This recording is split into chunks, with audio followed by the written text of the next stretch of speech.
Miguel, je duke thënë që nëse zonja Balluku shkon në zyrë sot, jo, absolutisht nuk mund të shkojë në zyrë. Po nëse shkon? Ne jemi mund shkojnë mëngjes, mund shkojnë mbas. Po si jemi një vend i së drejtës pastaj. Nuk jemi një shtet i së drejtës dhe absolutisht jemi një vend ku në më të mirën e mundshme do të konsiderojë diktaturë, le të themi në më të keqen, ne jemi kapur tashmë nga një parti shtete e cila sigurisht kërkon të imponohet sistemit të së drejtës, shtetit të së drejtës me vendimarrjet e saj personale. Duhet të thënë që ne organizohemi në 3 pushtete, legjislativ, le të themi media dhe drejtësi, dhe drejtësia është absolutisht e papranueshme të mos i zbatohet. Unë po citoj kryeministin Rama, i cili ka thënë që vendimarrjen e quajti një mos vendimarrje.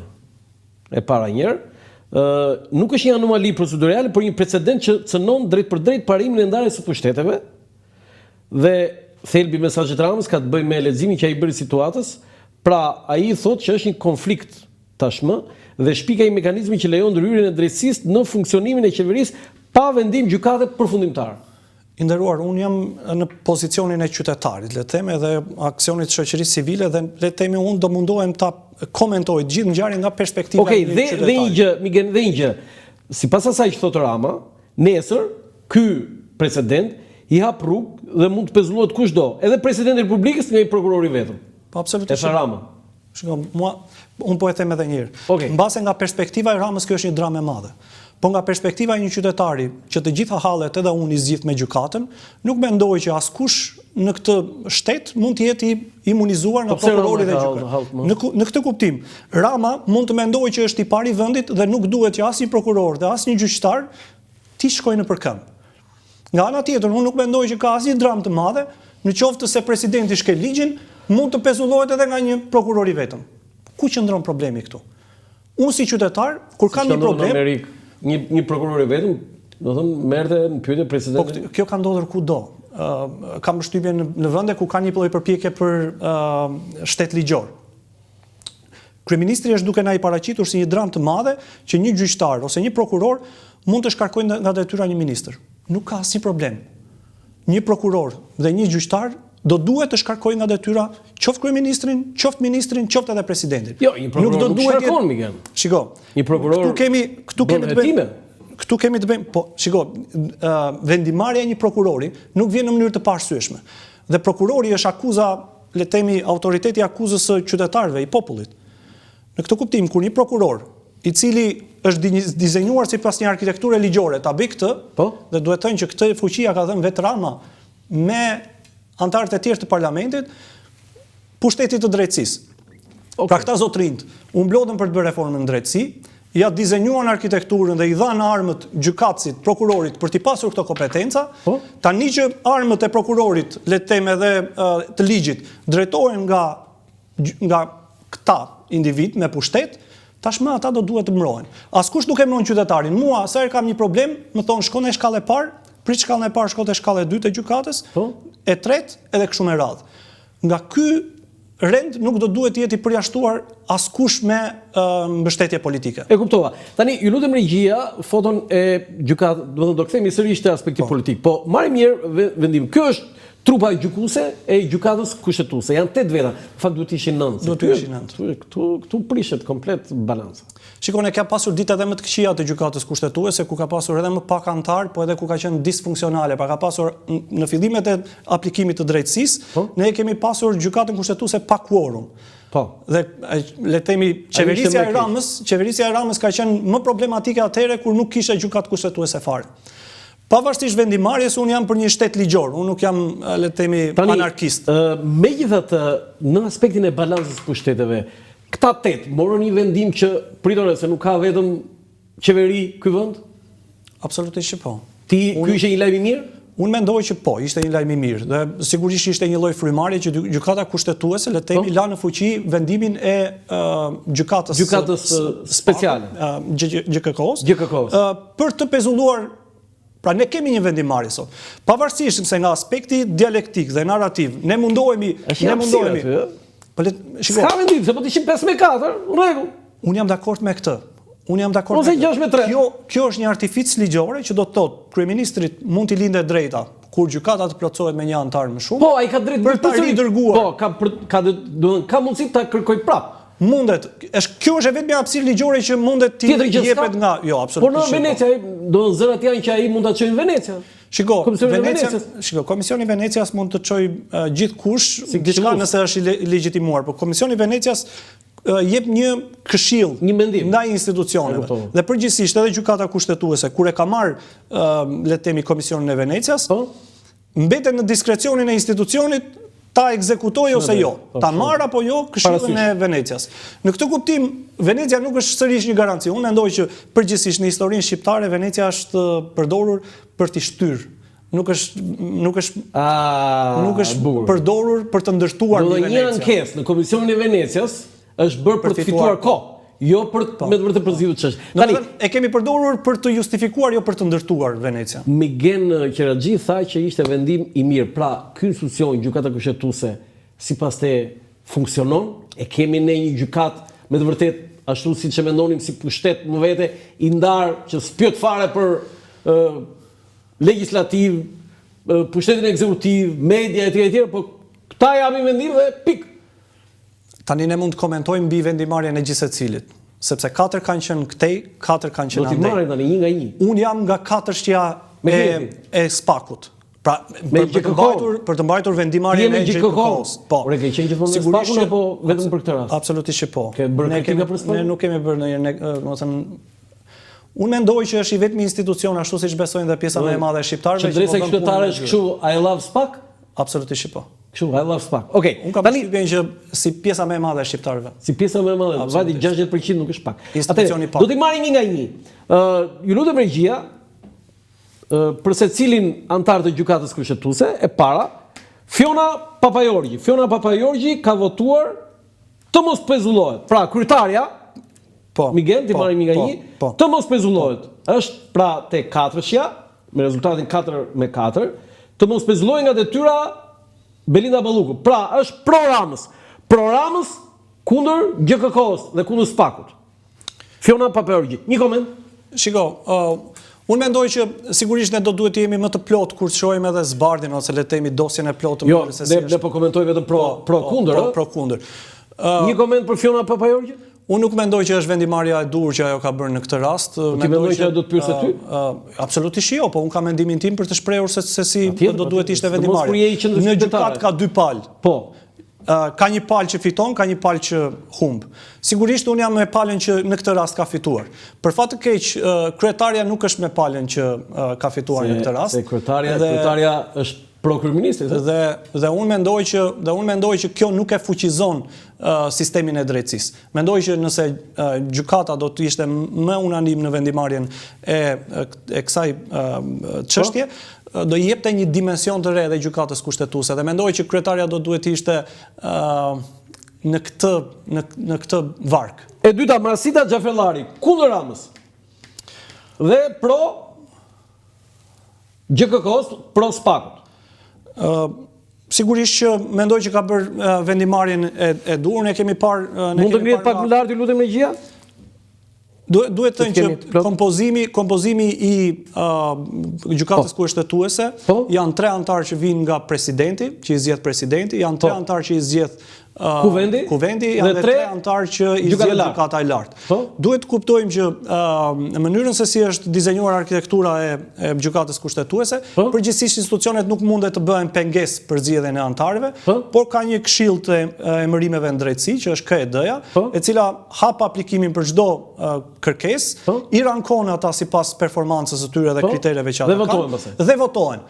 Por, le të themi, për të mos qenë bllokues, ka një lloj, për shembull, parlamenti nuk mundet që nëse nuk marrin antarët votimin e dur me 84 vota, automatikisht lista kalon kush ka prioritizuar KED-ja. Një pyetje kam këtu, se ti e hape këtë, se ne po i zgjedhim një nga një, po jo, the një gjë shumë interesante. 3 kuvendi, 3 presidenti, 3 gjykatë e lartë. Tani, pse nuk bëri maggioranca? 3 kuvendi, maggioranca i ka 83 vota. 3 presidenti e ka maggioranca, pse s'bëri 6 maggioranca? Shiko, ka një betejë shumë të madhe midis tashmë qeverisjes dhe sistemit të drejtësisë. Dhe unë mendoj që Rama ka lëshuar gjithë batarene e mundshme kundër gjykatës kushtetuese, kundër atyre të cilëve le të themi sistemi të drejtësisë që do prodhonin vendimarrje kundër Ramës. Në këtë kuptim do duhet që ta komentojmë këtë atmosferë edhe nga kjo lloj pavarësie që gjykatat në vendin tonë kanë marrë, edhe një lloj valence që gjykatat tona kanë marrë. Unë mendoj që është e vetmja mënyrë që mundet të limitohet ai që shkel ligjin, është që vendosen përballë. Dhe ne nuk duhet të surprizohemi nga pozicionet e kryeministrit kur vendoset përballë gjykatës dhe Marsita Xhafellari? Pra, kundër Ramës, pro SPAK. Unë mendoj që ka bërë një vendimarrje jo të drejtë kur bëhet fjalë për të pozicionuar përballë kryeministrit, sepse kemi të bëjmë kundër Ramës, kundër Ramës Marsita. Në rastin kur kemi të bëjmë, Marsita sigurisht unë e komentova Marsitën dhe besoj që ka bërë një zgjedhje shumë të mirë, edhe le të themi që këta pesha e vendimarrjes atyre të cilët kanë qenë kundër Ramës është jashtëzakonisht shumë më e madhe në raport me atë se ç'kanë marrë kolegët e tyre. Vota e kësaj thotë nuk është votë. Unë mendoj që janë në kufi të qytetarit model të vendit tonë. Vota e Marsitës? Absolutisht po. Sonila Betja, se kjo është diskutuar më shumë Sonila Betja, për hir të vërtetës, Sonila Betja ka votuar pro Ramës dhe kundër SPAK, se nuk po e vë GKK-ja, po për shkak të dhe më e komentuara. Ajo është më e komentuara sepse ka një lidhje midis asaj që është, le të themi, lidhje familjare midis asaj që është administrimi i një prej mediave kryesore në vend nga bashkëshorti i saj dhe që do të thotë Syri, i cili ka një lloj opozitarizmi dhe kundër Ramës. Kë ke fjalën? Andi Beti? Po, dhe në këtë kuptim do duhet që, le të themi, ata të cilët janë të djathtë dhe pretendojnë që çdo instrument që i vjen të djathtës për të goditur, le të themi, kryeministrin do përdore. Megjithatë, kjo nuk do të ishte normal. Miguel, ti bashkëshortes tënde i thuaj që vendimi që do marrë punë ajo do t'i thuash, duhet t'i thuash, ajo do bëj çfarë do i thosh ti se je burri i saj? Nuk duhet të funksionojë kështu. Atëherë Sonila Betja, Sonila është vendosur në lupë për shkak të kësaj lidhje. Po mirë pra, Andi Betja nuk mund t'i thoj gruas, o grua, unë jam drejtori informacionit të Syrit dhe ti do ta bësh kështu se unë punoj për opozitën. Unë nuk mendoj që duhet ta bëj këtë dhe nuk mendoj që e ka bërë ose se ka bërë. Pse ka bërë? Pse Sonila Betja ka votuar pro Ramës dhe kundër SPAK? Unë mendoj që ka bërë gabim që ka votuar pro Ramës. Nga perspektiva e komentit tim dhe nga perspektiva e qytetarëve të cilët janë pro SPAK-ut dhe pro dënimit të korruptuarve, do duhet që teknika, do me thënë, s'kemi pse bëjmë, le të themi, narrativ të shpesht. Kemi një të akuzuar për korrupsion, të cilën gjykata e pezullon, dhe janë rreshtuar një seri individësh për të mbrojtur këtë zonjë që është zëvendës kryeministre nga duart e drejtësisë. Dhe është kaq e thjeshtë, Roland. Do duhet që gjykatësit, njerëzit me intelekt në këtë vend, nuk duhet të rreshtoheshin për t'i mbyllur derën drejtësisë. Sandër Beci, kundër Ramës, pro SPAK. Është një keqardhje, është sigurisht absolutisht që unë mendoj që ka bërë zgjedhjen e dur, edhe meriton, le të themi, të paktën nga perspektiva e qytetarëve, meriton vlerësimin për vendimarrjen të cilën. Tani, për Sandër Becin më bëri përshtypje komentet, ndryshe nga ato të tjerë, ishte që ja ka mbaruar në Shkodër. Po çfarë do të thënë ka mbaruar në Shkodër për cilësinë e po, ja pra, atje ka mbaruar Fakultetin e Drejtësisë, Universiteti Luigi Gurakuqi në 96. Shiko, Zoti Beci ka një karrierë të jashtëzakonshme, sigurisht që në këtë tranzicion gjithkush për gjithkënd mund të kesh diçka për të thënë, po për të thënë që je nga Universiteti Luigi Gurakuqi, unë nuk mendoj që është një arsye e mirë për të thënë që je pak profesionist. Sepse individ të cilët nuk e kanë pasur arsimin për, le të themi, prioritet të tyre, edhe nëse do studionin, le të themi, brenda vendit ose jashtë vendit, kjo matet me karriera. Ai nuk ka shkuar nga bankat e shkollës në gjykatën kushtetuese, ka shkuar mbas një karriere të gjatë. Ka një karrierë. Po, Ilir Toska, edhe ky kundër Ramës pro SPAK. Lutem me gjia, mund ta ngrini pak? Ja, Ilir Toska. Unë mendoj që Ilir Toska i ka bërë kundër Ramës një shërbim të madh vendit, duke i dhënë drejtësisë një mundësi për të pasur integritet edhe për të vendosur përballë edhe njerëzve të cilët kanë pushtet dhe mund ta cënojnë atë. Gent Ibrahimi, mund ta ngre pro Ramës? Për ishte vërtetës, Gent Ibrahimi është një prej zhgënjimeve të mia, sepse sigurisht ai është një prej dizenjuesve të sistemit të drejtësisë, le të themi ka shtitur në disa funksione, mos gaboj ka qenë kryetari i njerëz prej trupave të KLP-s ose KLG-s. Do thotë ka qenë dizenjator edhe një nga konsultuesit e reformës së drejtësisë dhe mendoj që të paktën në sa mundet të gjykoj unë, mendoj që e ka dobësuar forcën e sistemeve të drejtësisë për të cilën ka punuar që të kenë kur bëhet fjalë për të dalë përballë kryeministrit të vendit. Okej, Mariana Semini, ju lutem regjia, mund të ngrihet pro Ramës dhe kundër SPAK. Ne edhe tek ekipi jonë edhe me antar të shoqërisë civile kishim menduar këto ditë në fakt për të bërë një lloj aksioni publik që t'i vlerësonin figurat të cilët i kanë shërbyer le të themi drejtësisë dhe kanë vendosur gjyqëkohën në prioritet dhe figurave që nuk e kanë vlerësuar, sepse mendojmë që mbi ata duhet të peshoj edhe përgjegjësia e le të themi interesit publik. Sigurisht që gjithsecili prej tyre mendon që e ka marrë vendimarrjen konform ligjit dhe konform të drejtës. Në këtë kuptim, unë shpresoj që minimalisht jetë kështu dhe të mos jetë një lloj rënje pre e shantazhit, e korrupsionit, e dhunës që le të themi autoritetet shpeshherë ushtrojnë. Mariana Semini ka një karrierë që nuk mund nga karrierë më të mirë madje nga anëtarët e gjykatës kushtetuese. Dhe ne nuk mund ta gjykojmë, po ajo vendimi i saj është pro Ramës kundër SPAK. Jo, ne vetmja gjë që mund të bëjmë është të gjykojmë në perspektivën e qytetarit. Që do thotë se kuptova këtë. Që do të thotë në rastet kur ata marrin vendimarrje të cilat shkojnë në kundërshtim me... Shumë mendoj unë, thotë ajo. Po, absolutisht. Por është shumë e vështirë të komentosh, le të themi, vendime të gjykatave dhe akoma më e vështirë është të komentosh vendime të gjykatës kushtetuese. Asim Vokshi. Asim Vokshi ka dhe emrin e një heroje, emër mbi emër të një heroje. Është kundër Ramës? Pro SPAK. Një nga anëtarët e rinj të gjykatës kushtetuese, i sapo emëruar le të themi, që unë gjithashtu mendoj që meriton vlerësimet e qytetarëve dhe meriton vlerësimet e të gjitha atyre të cilët kanë interes drejtësinë. Ta kesh emrin Asim Vokshi dhe do është me vërtet një koincidencë e bukur kjo. Emër dhe mbi emër. Shikon, në këtë vend ne kemi ikur pak nga ato që kanë qenë rënjet tona, edhe duket gjithmonë kur qytetarët, sepse unë shikoj edhe një statistikë në lindjet e shqiptarëve, emrat më të shpesh dhe më të shumt janë ato që nuk lidhen kulturalisht me Shqipërinë, ndërkohë që 15-20 vite më para nuk ka qenë kështu.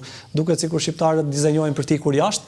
Ky nuk është rasti i Asim Vokshit, i cili jo vetëm ka bërë le të themi karrierë, është i përkushtuar, por mendoj që vendimarrja në këtë rast, në gjykimin tim, është jashtëzakonisht shumë e drejtë edhe ka shpëtuar le të themi jo vetëm drejtësinë, po edhe vendin tonë.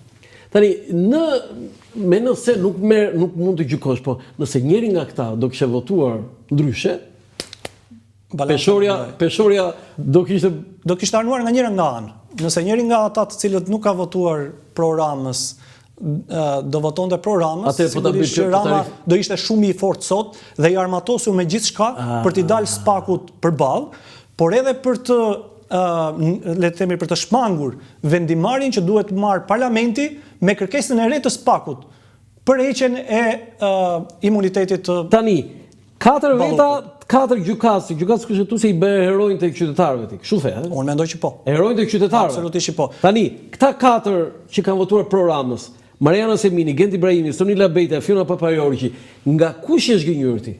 Shiko, unë nuk absolutisht nga të gjithë. Nga të 4?